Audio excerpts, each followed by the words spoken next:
اعوذ باللہ من الشیطان اللعین الرجیم بسم اللہ الرحمن الرحیم الحمد للہ الذی جعلنا من المتمسکین بولایت علی بن ابی طالب قال اللہ تبارک و تعالی فی کتابہ بسم اللہ الرحمن الرحیم یا ایھا الذین آمنوا کتب علیکم الصیام کما کتب علی الذین من قبلکم لعلکم تتقون۔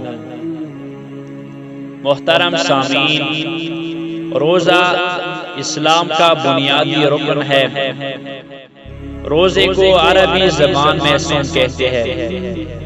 لغت میں صوم کسی چیز سے رکنے اور چھوڑ دینے کو کہتے ہیں، جبکہ شریعت کی اصطلاح میں روزہ سے مراد ہے کہ خدا کی خوشنودی اور اس کے آگے اظہار تزلزل کے لیے انسان اذان صبح سے مغرب تک 8 چیزوں سے جو بعد میں بیان کی جائے گی پرہیز کرے، روزہ کہلاتا ہے۔ رمضان المبارک کے روزوں کی فرضیت قرآن و حدیث سے ثابت ہے، جس طرح اللہ تعالیٰ کا ارشاد ہے یا ایھا الذین آمنوا کتب علیکم الصیام کما کتب علی الذین من قبلکم لعلکم تتقون۔ اے ایمان والو، تم پر روزہ اس طرح فرض کیا گیا ہے جس طرح تم سے پہلی امتوں پر فرض کیا گیا تھا، تاکہ تم لوگ پرہیزگار بن جاؤ۔ اچھا، وہ سبب جس کی بنا پر اللہ تعالیٰ نے امت محمدی پر 30 دن کے روزے فرض کیے، جبکہ گزشتہ امتوں پر اس سے زیادہ فرض کیے گئے تھے۔ حضرت امام حسن مجتبی علیہ السلام سے روایت ہے کہ ایک مرتبہ چند یہودی رسول اکرم صلی اللہ علیہ وآلہ وسلم کی خدمت میں آئے، اور ان میں سے جو سب سے زیادہ صاحب علم تھا، اس نے نبی کریم محمد مصطفیٰ صلی اللہ علیہ وآلہ وسلم سے چند مسائل دریافت کیے۔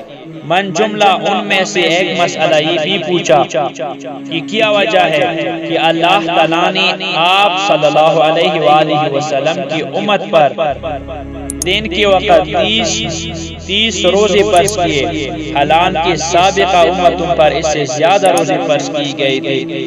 نبی اکرم صلی اللہ علیہ وآلہ وسلم نے فرمایا، بات یہ ہے کہ جب حضرت آدم علیہ السلام نے درخت کا پھل کھایا تو وہ ان کے پیٹ میں 30 دن تک رہا، اس لیے اللہ تعالیٰ نے ان کی ذریت پر 30 دن تک بھوک اور پیاس کو فرض کر دیا۔ اور یہ بات کہ یہ لوگ شب میں کھا پی لیتے ہیں، یہ ان پر اللہ تعالیٰ کی مہربانی ہے۔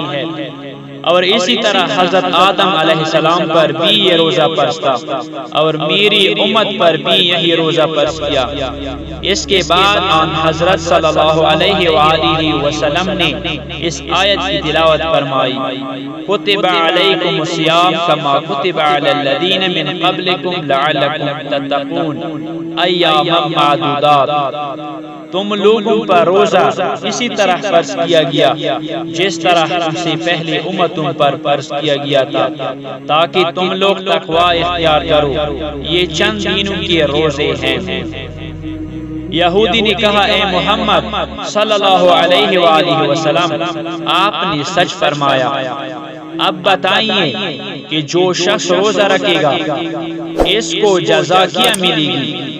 آپ صلی اللہ علیہ وآلہ وسلم نے فرمایا، جو مومن بھی حساب کر کے ماہ رمضان میں روزے رکھے گا تو اللہ تعالیٰ اس کے لیے 7 باتیں لازمی قرار دے دے گا۔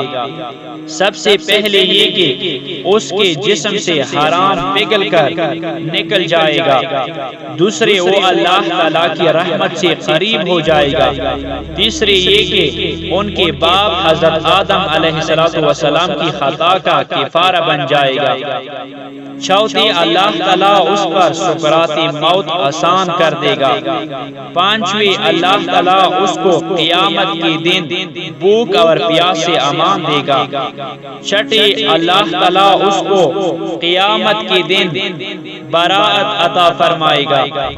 ساتویں اللہ تعالیٰ اس کو جنت کی طیب غذائیں کھلائے گا۔ اس یہودی نے کہا اے محمد صلی اللہ علیہ وآلہ وسلم آپ نے سچ فرمایا، لا حول ولا قوة الا باللہ العلی العظیم۔